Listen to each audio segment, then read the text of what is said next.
So hi, my name is James Doherty. We're here today in the Granville Hotel. The Granville is one of the most historic hotels in Waterford City, and they really embrace the history and the heritage of the building. The Granville will be most famously associated with an iconic 19th century Waterford man, Thomas Francis Meagher. Meagher was one of these characters who epitomises the saying larger than life. So I suppose to jump back and explain a little bit about the life and the dramatic life of Thomas Francis Meagher. Thomas Francis Meagher was born in this building in 1823 to a very affluent, very influential Waterford merchant family. His father, Thomas Meagher, was the first Catholic mayor of Waterford for over 10 years and had made his fortune in the Newfoundland trade between Waterford and Newfoundland. Very wealthy ship owners and merchants and very influential. Thomas Meagher Sr.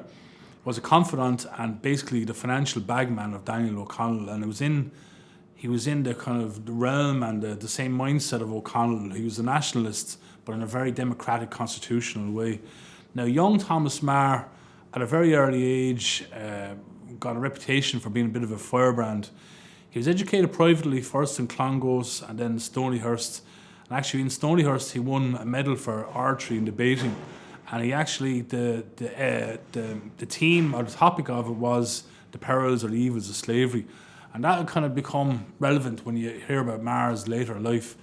So Meagher at a young age got involved in Irish nationalism, but they were very much the younger, more militant, more, I suppose, enthusiastic branch of the Irish nationalist cause. He got involved in a movement called the Irish Confederation and later on the Young Irelanders. And it's through this involvement in the Young Irelanders where you see a very dramatic event in young Thomas Meagher's life. In 1848, the Young Irelanders were dealing with and involved with the French government. And actually what they wanted was French military support. They wanted the French to come to Ireland in a military fashion and help the fight for militant Irish nationalism. Now, the French had just come out of another war and had no interest in actually providing soldiers or military support to Ireland. But in 1848, Meagher would travel to France and request that help. But before Meagher went to France, in March of 1848, on a building called 33 de Mall, which is just within walking distance here, it's only 5 minutes walk, Meagher unveiled the first ever Irish tricolour. It's a flag of green, white and orange. The green for the Nationalist Irish community in Ireland, orange was the orange loyalist community, and white to symbolise peace. Now, this was a very brave act. How we know that this event happened was the Mayor of Waterford wrote to Dublin Castle asking for advice as to why or should he take down this flag. Because what Meagher was involved with by flying an Irish flag was sedition, treason. And at the time, in England, the penalty for sedition is the classic to be hung, drawn and quartered. So by Meagher flying an Irish flag, it was a very risky political manoeuvre. The 1848 rebellion never really took off. It never made any progress. Ireland was in the middle of a famine. The timing wasn't right for any kind of military action. And it very quickly fizzled out. The key leaders of the rebellion, including Meagher, were arrested. Meagher was actually arrested in August of that year, again just around the corner from here on the Mall. Initially tried with sedition, and initially he was due to be sentenced to be hung, drawn and quartered. That was commuted to, he was deported to Tasmania, Van Diemen's Land they called it at the time. So he sent out there. Now Meagher, I suppose, didn't fancy staying in Van Diemen's Land. He very quickly made or organised his own escape. Meagher, as a gentleman prisoner, was allowed roam Van Diemen's Land on what was called a ticket to leave. Basically, he gave his word that he wouldn't escape. Meagher had met and fallen in love and had married in Tasmania. And actually, when he escaped Tasmania, he left behind a heavily pregnant wife. Meagher got around the practicalities of his ticket of leave by writing to the British authorities and giving them notice that he planned to escape. But he very wisely only posted the letter at the last possible minute. He used his family connections to sail from Tasmania and eventually made his way all the way over to America. And that's the kind of first phase of Meagher's life as a militant Irish nationalist, famous through Ireland. And when we think of these characters, these were basically the rock stars of the 19th century. Everywhere Meagher went, he'd attract a crowd. He was famous for his speaking abilities, his presence, and he was a really influential, really dramatic kind of a celebrity of the time period. Now, in his later memoirs or letters, Meagher actually remembered that one of the key moments of his life that influenced all his later thinking happened just across the river from the Granville Hotel on Mount Misery. As a young boy, he climbed the top of the hill in Ferrybank, Mount Misery, and from there he watched the famine ships leave Waterford. And he always recalled that this was a moment in time that really influences his later thinking. So Meagher arrived in America. He left behind a wife in Tasmania. Unfortunately, the child didn't survive. And Meagher would actually go on to remarry, slightly controversially later on in the States. In America, he worked as a journalist. He also worked as a lawyer or a solicitor. He was the first man to use the defence of guilty while insane, while he defended a jealous husband who gunned down his mistress's or his wife's lover. So again, it showed a very keen intellectual mind. Now, while there, Meagher got involved in militant Irish nationalism in the States. He never was a member of the Fenian movement, but he was very influential in the Irish community. At the outbreak of the American Civil War, Meagher rose to the opportunity to encourage and to lead the huge Irish community in America, and he encouraged Irish people to join the Union or the Northern Forces. Interestingly, one of his compatriots in the 1848 rebellion, John Mitchell, sided with the Confederates, and the two of them had very different, very opposing views on slavery or the morals or the evils of slavery. Meagher was firmly against slavery. Meagher had a very colourful, very controversial military career. He got promoted very quickly.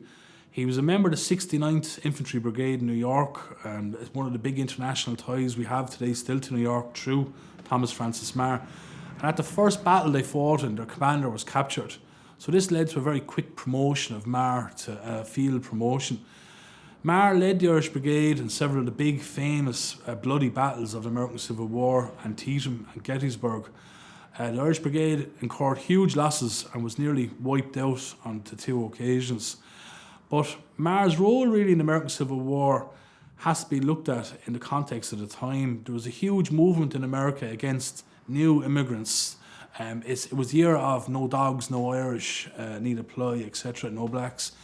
So there was a huge rift in American society against these new immigrants into the States. And really, by the Irish fighting in the American Civil War, Meagher showed that they wanted to be part of their new adopted country. Now, how we know this was a huge influence in the American society, through the words of President John F. Kennedy. When John F. Kennedy visited Ireland in 1966, he said on record that he wouldn't have been there as an Irish a president of Irish descent if it wasn't for the role of Meagher in the earlier American Civil War. Now, towards the end of the American Civil War, of course, there was a huge amount of unemployed soldiers. Meagher ended up being given the role of acting governor of Montana. And Montana was a very Wild West state at the time, was a very violent state. As in Montana, Meagher, I suppose, enlarged a long list of enemies he'd already accrued in his life. Now, Meagher eventually would go missing in 1867 in very contested, very disputed circumstances. He went missing off a riverboat on the Missouri River. More than likely, he was murdered. There is research into exactly what happened to him. It hasn't been published yet. But the evidence would say that he was murdered. When Meagher boarded that boat, he was unarmed, but he felt for his safety during the voyage, and he requested to borrow 2 pistols off the captain of the boat, which would obviously imply that there was some sort of physical threat towards him. Meagher went missing in 1867 and his body was never found. And if you think of the date, 1867, it would have been Meagher was just 54 when he died. And when you look at what he did, an Irish nationalist, an escape from deportation, a battlefield leader of the Irish and the American Civil War on the Union side, he fitted a huge amount into a very short lifespan. Meagher today in Waterford gives Waterford a lot of international connections. There's a huge interest in American society in Meagher's role in the American Civil War. Obviously, there's a huge interest in Canadian society because where Meagher and his family made their fortune was through the trade with Newfoundland. And there's the Australian connection. And every year there's events to commemorate Meagher's role and the unveiling of the first Irish tricolour here in Waterford City. And with all these international cultural connections, it certainly helps bring people to the city over those few days every year. And we commemorate the unveiling of the first Irish tricolour here in Waterford City, which happened on the 7th of March 1848 by Thomas Francis Meagher. I went to New York about 10 years ago, just before the two towers went down, and I took part in the parade, the St. Patrick's Day parade. Now, the Watermen's Association have the privilege of leading that parade, because a man called Thomas Francis Meagher, he started a regiment called the Fighting 69, the New York Regiment, and he was the founder of that regiment. So they have the privilege of leading the parade every year, and they have mass in the St. Patrick's Cathedral on Fifth Avenue. So I took part in that year. So the following day, I was staying in central Manhattan. So in fact, in a bar there, a girl said to me, "Oh," she said, their armory just around the corner." "Oh," I said, "Could I buy a flag?" "Oh, certainly." She had a flag in the bar, actually, and she had a flag. "Could I buy one?" "Yeah, certainly," she said. So the following morning I went around, so the fellow there, and I told him who I was, where I was from. I said, you're founder from Waterford, that's where I'm from, I said. I was here on the holiday for a few days, so I told him the story. So I bought the flag and brought it over. So shortly afterwards, they found that Martin Cullen started the statue was set up on the Mall there. And I was there for the inaugural ceremony. So I was there with the flag, you know. So several politicians there said, "Who are you? Who do you speak for? I just had the flag, you know. I'm an ex-soldier myself, you know. I'm just honouring a very famous local man." I said, "That's all, nothing more than that. I'm not belong to any club or politics, nothing like that," I said. No axe to grind, just honouring a famous local man," I said. So I did that anyhow, and they made a video of it, and RTE made a video too. I got only a few seconds on that. But shortly after then, I saw a thing. I noticed that Meagher actually founded them. He actually started. He brought in the tricolour. He was the one that brought in the tricolour, and it was first shown on the Mall there. He first flew that on the Mall. So I started off there. That was on the 7th of March 1848. So exactly 100 years later, I started. I'd redo that. I said, I did it myself. So I stood there on the Mall with the flag, and a man called Mr. Power there, he took a photo of me and appeared in the local paper. And I started it, and shortly afterwards, a company started, not a company but a group. I can't think of the names, but they started a company just to promote this, like. So I wasn't involved in that, but I started it, and that's in the local papers, you know. But it was my idea, and I started it. And I also started the regimental flag, because it's good it's good to promote tourism in the city. It starts the tourist seasons. I think it's a good thing for the city to promote. We're so self-effacing in Waterford, you see. So you know that we are that way. We should push it. We're not pushy enough. We should be more pushy. So I said, I do my little bit to start this off. To start off the tourist season, and I do this. So that's how I started anyhow. And every year now, I lay a wreath down there on the anniversary of Gettysburg on the Thomas Francis Meagher Memorial.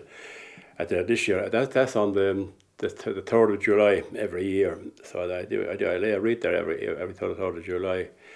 So I'm well known for that purpose. But I'm a local historian. I know my family are from Waterford, from the Wales Walk originally, and that's where I'm from, you know.